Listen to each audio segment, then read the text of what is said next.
Alors, on est de retour aujourd'hui pour discuter du troisième volume du Problème à trois corps, en l'occurrence le roman La mort est immortelle, et j'ai le plaisir aujourd'hui d'être avec Gwenaël Gafric, qui est le traducteur français des trois ouvrages de la trilogie. Gwenaël, bonjour, comment ça va? Ça va, très bien, merci.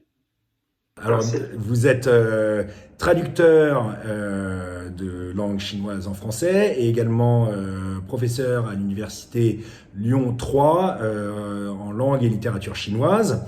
Et vous êtes donc la personne qui a introduit, on va dire, cette trilogie au marché français, au lecteur français. Alors, la première question que j'ai pour vous, c'est selon vous, qu'est-ce qui rend cette trilogie de science-fiction fondamentalement chinoise, à l'inverse de science-fiction plus traditionnelle, même on va dire américaine, à part le fait évidemment que les personnages principaux sont chinois, mais quels sont certains marqueurs culturels, selon vous, qui rendent cette œuvre fondamentalement chinoise? Alors, c'est pas toujours évident à bien déterminer parce qu'en fait, la science-fiction, par essence, c'est un peu une littérature universelle, c'est-à-dire qu'on est sur des codes un peu communs entre différentes régions.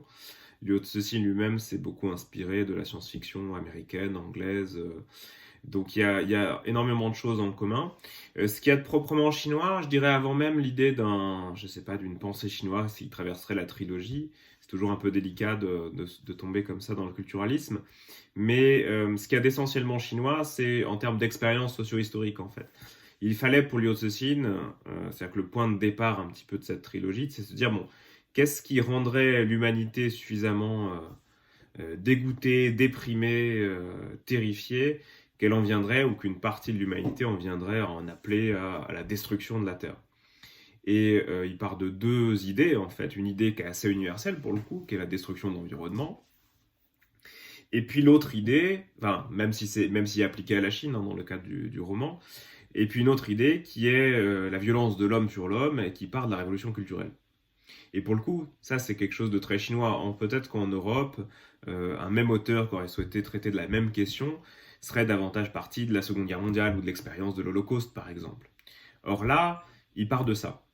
Et de fait, cette violence de l'homme sur l'homme qui va provoquer le dégoût, le rejet, la misanthropie d'une partie de l'humanité, c'est ce qui va d'emblée donner la dimension chinoise au récit. L'ancrer en fait dans une expérience socio-historique. Et puis après, tout au long de la trilogie, il va y avoir des tas de choses qui vont pouvoir rappeler aussi que la trilogie naît aussi dans un contexte culturel particulier, qu'effectivement il y a des traces de stratégie par exemple, des personnages, de réflexion globale qui sont plus chinoises qu'américaines. Mais je pense que le point de départ, Est-ce que c'est... je, est-ce que je me trompe, mais dans la version originale chinoise, est-ce qu'il y avait une version où ça commençait pas justement à la révolution culturelle, mais tout le passage sur la révolution culturelle était plutôt au milieu du premier roman, ou est-ce que je me Ouais, trompe? il y a un peu de ça. Alors en fait, au tout départ, comme beaucoup de romans de science-fiction chinois, c'était un roman qui a été sérialisé, c'est-à-dire en plusieurs épisodes, qui est paru dans le grand magazine de la SF en Chine, ça s'appelle Le Monde de la Science-Fiction, Science Fiction World, je crois. Effectivement, cette version-là, cette toute première version sérialisée, débutait comme dans la version française et anglaise, je pense que c'est pareil, avec cet épisode assez violent de révolution culturelle, de séance d'autocritique, etc. En revanche, dans la version publiée, c'est-à-dire quand ça a été publié sous forme de livre, l'éditeur ou l'auteur, je ne sais pas exactement, c'est pas très clair, a préféré effectivement, pour des raisons un peu politiques, hein, déplacer ce premier chapitre, qui commence de façon assez violente avec ces épisodes de la révolution culturelle, un peu plus tard dans le roman. Concrètement, ça n'a pas changé le contenu, c'est-à-dire qu'il n'y a pas eu de censure de phrases particulières, à ma connaissance en tout cas, dans les versions auxquelles j'ai eu accès, mais il y a eu un changement d'ordre des chapitres. Donc je pense qu'en anglais comme en français, on a préféré rester sur l'idée de départ de l'auteur, à savoir commencer avec l'épisode de la Révolution culturelle. D'accord. Alors, pourquoi cette œuvre, pourquoi cette trilogie et pas une autre œuvre de science-fiction chinoise a réussi à percer tellement bien à l'international? Qu'est-ce qui a rendu cette œuvre si attractive à l'international? Ou à l'inverse, est-ce que le reste du paysage de science-fiction chinoise est relativement moins qualitatif? Qu'est-ce qui a rendu cette œuvre si attrayante aux lecteurs occidentaux? Je pense qu'il y a plusieurs raisons. À mon avis, bon, déjà, il y a quelque chose d'un peu circonstanciel, c'est-à-dire qu'il y a eu cette découverte par des traducteurs, par des lecteurs un peu privilégiés comme nous qui pouvons lire le chinois et qui l'ont introduit auprès d'éditeurs. Et je pense aussi parce que cette œuvre, elle est déjà importante en soi en Chine. C'est-à-dire que ça aurait été l'œuvre d'un nouvel auteur fraîchement arrivé, qu'on aurait recommandé, quelle qu'aurait été la qualité par ailleurs, ça aurait été plus difficile de le vendre, entre guillemets. Tandis que là, c'est déjà une œuvre qui avait fait son chemin en Chine. Elle a été publiée entre 2006 et 2010, donc il y a un petit écart entre la traduction anglaise 2015, je crois, première traduction française 2016, donc il y a quand même du temps qui s'est écoulé. Donc elle était déjà canonique dans le pays, dans son pays de production. Donc ça, c'est vraiment d'un point de vue de statut, en fait, de l'œuvre déjà dans son pays, du statut de l'auteur aussi, qui est vraiment considéré comme le maître de la science-fiction moderne et contemporaine en Chine. Donc il y a une certaine légitimité au fait de présenter cette œuvre en premier, qui est considérée comme vraiment un chef-d'œuvre, en Chine même. Et puis après, d'un point de pourquoi est-ce que ça marche autant, il y a tout un environnement. Alors il y a le contexte du roman lui-même, qui est passionnant, qui réveille aussi une certaine nostalgie pour une forme de SF, un peu de l'âge d'or de la SF. Et puis il y a une curiosité générale pour la Chine, pour ce que la Chine peut dire de son avenir, ou peut envisager des formes d'avenir différents, qui d'ailleurs se retrouvent pas nécessairement forcément dans la trilogie, mais je pense qu'ils suscitent la curiosité et le fait de voir comme ça débarquer une trilogie de science-fiction très ambitieuse, avec une vocation universelle tout en restant aussi intensément chinoise, ça a pu provoquer la curiosité, l'attrait, l'attirance. Il y a eu des lecteurs VIP aux États-Unis, vous avez Obama, Zuckerberg qui en ont parlé. Donc tout ça crée aussi une certaine effervescence qui fait que ça marche bien. Après, ça ne veut pas dire qu'il n'y a pas d'autres œuvres intéressantes en Chine, loin de là, mais qu'effectivement cette œuvre-là tombait au bon moment, correspondait à l'horizon d'attente aussi des lecteurs, des éditeurs. Donc voilà, la combinaison de tout ça a fait que ça a assez bien marché. D'accord. Alors, est-ce que vous considérez que donc cette œuvre peut ouvrir la porte à d'autres auteurs de science-fiction chinoise? Et si oui, est-ce que vous pouvez nous donner un petit teaser de quel genre de littérature vous voyez apparaître sur l'horizon de la science-fiction chinoise? C'est un peu contextuel, c'est-à-dire que je sais qu'aux États-Unis, ça a vraiment créé une brèche avec beaucoup de publications, notamment dans des revues. Il y a aussi un activisme de la part de traductrices, traducteurs, beaucoup sino-américains d'ailleurs, qui sont assez actifs dans le domaine. En Italie aussi, il y a des partenariats qui ont été créés avec des revues de science-fiction chinoises. En France, on le ressent moins. Il y a un intérêt certain, une curiosité de la part des éditeurs, mais qui ne s'est pas encore concrétisée en, je sais pas, en vague de publications. Il y en a quelques-unes. Il y a un roman qui paraîtra chez Payot Rivage, pardon, l'an prochain, à la rentrée prochaine. Il y a eu d'autres textes comme ça qui ont fait leur apparition, mais on n'est pas devant un raz-de-marée du tout. Mais ça va venir petit à petit, je pense, mais il faut du temps pour digérer aussi tout ça. Ce qui s'explique, je pense, en anglais aux États-Unis, c'est que jusqu'à très récemment, la science-fiction en traduction était quasiment invisible. Et donc il y a cet appel d'air qui s'est créé. Il y a des raisons géopolitiques, de curiosité générale à l'égard de la Chine, je le disais, de militantisme légitime de la part de traducteurs, d'auteurs, d'éditeurs qui veulent faire connaître cette littérature. Alors qu'en France, en français, c'est pas quelque chose de nouveau, la science-fiction en traduction, que ce soit la science-fiction anglophone, mais même au-delà. Euh, on n'a pas ce même appel d'air, en fait, d'une science-fiction en traduction. Donc je pense que ça explique aussi cela. Est-ce qu'il y a des éléments dans un des trois romans, ou même les trois, qui vous ont posé des problèmes ou des challenges pour vous en tant que traducteur? Est-ce qu'il y avait des personnages peut-être, ou des situations, ou des mots, ou je ne sais pas quoi, qui auraient été plus compliqués pour vous en tant que traducteur? Ouais, il y a plusieurs aspects. Il y a le côté très scientifique où il essaie d'être le plus cohérent possible. Donc c'était un défi d'arriver à rester, moi je suis pas astrophysicien de formation, donc d'arriver à rester le plus cohérent par rapport à ce qu'il propose. Donc j'ai travaillé avec des amis physiciens, astrophysiciens, mathématiciens qui m'aidaient à me relire, on discutait, ça a été très intéressant. Donc ça a été un des premiers aspects, on va dire un peu technique, pour essayer de garder la plus grande cohérence possible aussi en français. Après, il y a quelque chose qui n'est pas évident dans la plume de Liu Cixin, j'ai eu un peu du mal au départ, c'est qu'il y a un différentiel important entre la manière dont il part des fois dans des envolées lyriques sur l'espace, l'univers, le cosmos, et puis des descriptions un peu plus plates, voire même presque caricaturales de certains personnages. Et ce petit écart qui existe entre description vaguement terrestre, en fait, ou bassement humaine, et envolée lyrique dans le cosmos, c'était pas toujours évident à trouver en termes d'équilibre. Euh, Parce que en fait la plume est assez irrégulière, mais en même temps c'est aussi ce qui fait la richesse du texte. Mais du coup il fallait aussi jouer là-dessus, et des fois c'était pas évident, arriver à trouver cet équilibre et à garder l'irrégularité ou l'hétérogénéité du texte original. Je vous rejoins tout à fait sur ce point. C'est vrai que quand il s'agit de parler de science, du cosmos, de l'espace, c'est absolument magnifique comme littérature. Et c'est vrai que parfois, quand il parle de personnages ou des émotions du personnage, ça devient un petit peu plus plat. Donc j'imagine que ça a dû être un bon challenge pour vous. Et après, voilà, il s'agit de voir si on prend le parti de respecter cette écriture, qui peut avoir ses défauts par ailleurs, hein, je pense qu'il en est conscient aussi.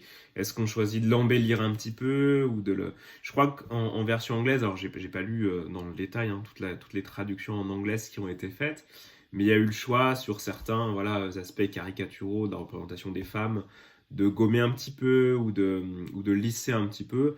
Moi, c'est pas le choix que j'ai fait dans le sens où bon, ben, une œuvre, elle existe et elle peut être un chef-d'œuvre malgré ses défauts. Donc, j'ai préféré voilà garder ce qui était écrit, même si des fois on peut être d'accord ou non. C'est pas tellement la question. À la limite, c'est aussi de garder voilà les aspérités d'un texte. Ça me gênait pas de le faire. D'accord. Et de quelle manière est-ce que vous pensez que cette œuvre pourrait contribuer à une croissance de, on va dire, soft power chinois à travers le monde? Est-ce que vous considérez que cette œuvre a un rôle à jouer à construire des ponts entre les civilisations, En tout on va cas, c'est dire le notamment souhait occidentales qui sera exprimé par des institutions culturelles du gouvernement chinois, c'est-à-dire de se dire, voilà, on a une œuvre qui a cartonné, ça a été à la fois une surprise et puis je pense une sorte de d'appel d'air aussi pour eux, de se dire, tiens, la science-fiction, cette œuvre-là qui a quand même bien marché à l'étranger, qui va être adaptée en série, etc. C'est aussi une manière culturelle, et c'est pour ça qu'on est dans le soft power, la diplomatie culturelle, de mettre en avant ce qu'on pourrait imaginer être un futur à la chinoise, ou du moins une représentation du rêve chinois. Alors concrètement, comme on l'a dit tout à l'heure, c'est des œuvres qui ont été écrites entre 2006 et 2010, donc elles sont dans une autre idée de ce que serait le rêve chinois aujourd'hui. Évidemment que la littérature colle pas nécessairement aux agendas politiques du régime, donc il y a un usage qui est fait de l'œuvre qui est certainement bien au-delà de ses ambitions premières ou même de son idéologie politique même. Mais effectivement, Liu Cixin est devenu une figure un peu du soft power chinois.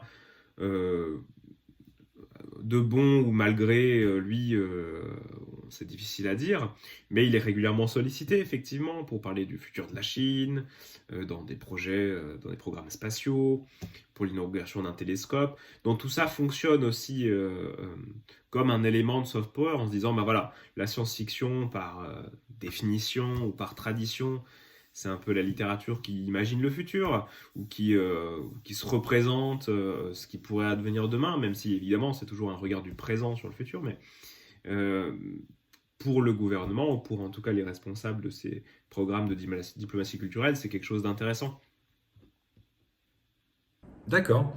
Et est-ce qu'il y a des thèmes dans la science-fiction chinoise qui sont, on va dire, un peu tabous ou intouchables, comme on dirait, par exemple, en Occident, je sais pas, des choses comme l'euthanasie, ou il y a des thèmes qui sont peut-être un petit peu plus difficiles d'aborder que d'autres.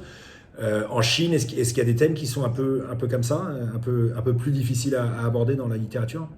Difficile à aborder, c'est clairement les thèmes politiques, c'est-à-dire qu'il y a des sujets politiques absolument tabous en Chine. La répression à l'égard des minorités ethniques, par exemple, en premier lieu, c'est quelque chose qu'on ne verrait pas apparaître dans un livre de science-fiction chinois actuellement. ou alors il serait publié à Taïwan peut-être, mais plus à Hong Kong aujourd'hui, ce serait impossible aussi.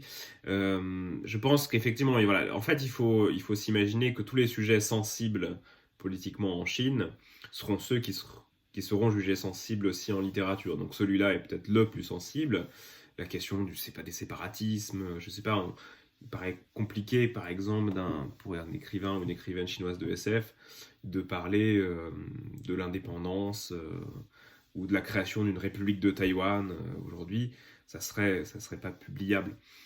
Après, il y a des thèmes privilégiés ou pas, mais ouais, il y a des sujets qui sont effectivement assez compliqués. Il y a aussi récemment, il faut savoir qu'il y a toute une science-fiction chinoise qui se développe aussi sur le net, sur des plateformes de cyberlittérature, qui sont assez codifiées en fait.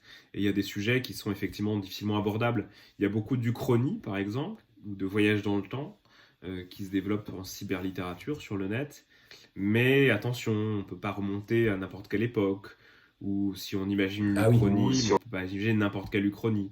C'est assez compliqué d'imaginer que, je sais pas, Mao n'a pas existé et que c'est le Kuomintang et Chiang Kai-shek qui ont pris le pouvoir. Voilà, c'est des sujets qui effectivement sont sensibles. Mais ils sont sensibles pas qu'en littérature en fait. Donc il y a Ils sont sorte de sensibles correspondance entre les sujets sensibles dans les médias, au sein de la société et en littérature. Alors, en tant que sujet sensible, je voulais avoir votre avis sur, évidemment, cette interview de Liu Cixin dans le New Yorker en juin 2019, où il a dit certaines phrases où on aurait l'impression qu'il soutenait un petit peu la répression dans la province du Xinjiang. Qu'est-ce que ça a un peu failli faire sauter tout le deal avec Netflix. Qu'est-ce que vous pensez? Est-ce que c'est un malentendu dans une interview qui a été pris hors contexte, ou est-ce que c'est quelque chose qui est plus fondamental? C'est quoi votre opinion là-dessus? Bah, je pense déjà replacer un peu l'interview, alors qu'elle a eu lieu en 2019, je crois, mais qui a fait pas mal de bruit après, parce qu'on était en pleine campagne électorale américaine, que la question du soutien à la Chine, enfin au soutien aux Ouïghours, la question de la Chine était un peu centrale aussi dans ces débats, donc il y a eu un usage aussi de ces propos. Des sénateurs américains avaient fait, je sais pas, une pétition, je sais plus comment, pour critiquer Netflix, qu'on imagine plutôt associé aux démocrates. Donc il y a aussi le contexte américain politique et électoral qui a joué. Quant à l'interview elle-même, alors on peut la lire de différentes façons. En fait, on peut se dire la journaliste y allait un peu avec les gros sabots en lui demandant si la Chine d'aujourd'hui c'était pas 1984 d'Orwell et ce qu'il pensait des Ouïghours. En fait, quand on connaît un peu le contexte chinois, c'est des questions qui sont difficiles pour des ressortissants chinois. À plus forte raison pour des ressortissants chinois qui ont une parole publique. C'est des questions pour lesquelles il ne faut pas s'attendre en fait à qu'il y ait un discours subversif ou critique. Ce qui est compliqué, c'est effectivement, on ne sait pas très bien s'il y a une solidarité de l'auteur vis-à-vis du gouvernement, c'est-à-dire s'il croit clairement dans le bien fondé de cette action de répression. S'il s'agit d'une manière d'évacuer le sujet, s'il peut y avoir des pressions ou une pression personnelle mise sur le sujet, sur un retour en Chine, sur la manière de s'exprimer publiquement, c'est pas évident en fait à mesurer exactement, je sais pas moi, l'authenticité ou la croyance en de tels propos. Il y a un contexte qui est celui-là. Liu Cixin n'a clairement pas fait le choix d'une subversion ou je sais pas, il n'a pas fait le choix d'être dissident, clairement. Sinon, peut-être qu'il aurait été contraint de partir dans un autre pays. Donc, il a recraché tout bêtement la propagande du régime en la matière. Ouais. Bon, très bien. Et alors, dernière question pour vous. Qu'est-ce que vous avez comme projet, notamment en science-fiction chinoise? Est-ce que vous avez d'autres traductions qui approchent, peut-être avec Liu Cixin ou d'autres auteurs? Est-ce que vous avez des projets littéraires de traduction qui viennent? Alors là, tout ce qui est tout frais, c'est que on a le premier volume des nouvelles de Liu Cixin, de l'anthologie en fait intégrale ou quasi intégrale des nouvelles de Liu Cixin qui sort demain en français.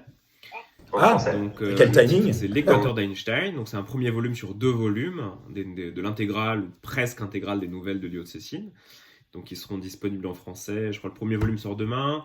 Le deuxième volume sort en septembre, octobre, je ne sais plus très bien.